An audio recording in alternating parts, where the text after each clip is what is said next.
നമസ്കാരം. News magazine മലയാളത്തിൻ്റെ ഏറ്റവും പുതിയൊരു വീഡിയോയിലേക്ക് എല്ലാവർക്കും സ്വാഗതം.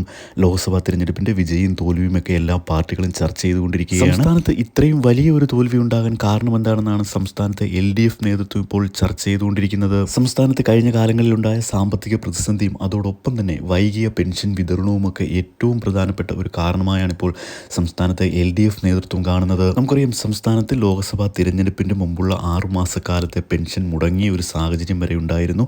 അപ്പോൾ ഇതൊക്കെ സംസ്ഥാനത്തെ ജനങ്ങളിൽ ഏറ്റവും വലിയൊരു പ്രതിഷേധത്തിന് ഇടയാക്കിയെന്നാണ് ഇപ്പോൾ സംസ്ഥാനത്തെ LDF നേതൃത്വം കണക്കാക്കുന്നത്. എന്നാൽ കേന്ദ്രം സംസ്ഥാനത്തിന് നൽകുവാനുള്ള GST വിഹിതവും മറ്റുമൊക്കെ കിട്ടിയ സാഹചര്യത്തിൽ ഇലക്ഷൻ മുമ്പായി ഒരു മാസത്തെ പെൻഷൻ വിതരണം ചെയ്യുവാനും സംസ്ഥാന സർക്കാരിന് കഴിഞ്ഞിരുന്നു. ഇപ്പോഴും സംസ്ഥാനത്ത് ഒരു മാസത്തെ പെൻഷൻ തുകയുടെ വിതരണമാണ് നടന്നുകൊണ്ടിരിക്കുന്നത്.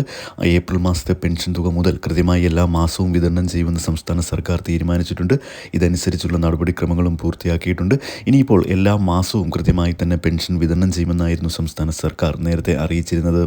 ഇനിയും തൊട്ടടുത്ത് വരുന്ന തദ്ദേശ സ്ഥാപനങ്ങളിലേക്കുള്ള തിരഞ്ഞെടുപ്പിലും അതോടൊപ്പം തന്നെ അത് കഴിഞ്ഞ് വരുന്ന നിയമസഭാ തിരഞ്ഞെടുപ്പിലുമൊക്കെ സംസ്ഥാനത്ത് LDFന് മികച്ച വിജയം ഉണ്ടാക്കുന്നതിന് വേണ്ടിയിട്ട് ഇത്തരത്തിലുള്ള പ്രവർത്തനങ്ങൾ ഏകോപിപ്പിക്കാനാണ് ഇപ്പോൾ സംസ്ഥാനത്ത് LDF നേതൃത്വം ആലോചിക്കുന്നതെന്നാണ് അറിയുവാൻ കഴിയുന്നത്. കേന്ദ്ര സംസ്ഥാന സർക്കാരുകളുടെ എല്ലാ പെൻഷൻ വിതരണ അറിയിപ്പുകൾക്കും മറ്റു വാർത്തകൾക്കുമൊക്കെ ദയവായി നിങ്ങൾ ചാനൽ ഒന്ന് സബ്സ്ക്രൈബ് ചെയ്ത് സപ്പോർട്ട് ചെയ്യുക. വീഡിയോ ഒന്ന് ലൈക്ക് ചെയ്തുകൂടി കാണുവാൻ ശ്രദ്ധിക്കുക. താങ്ക്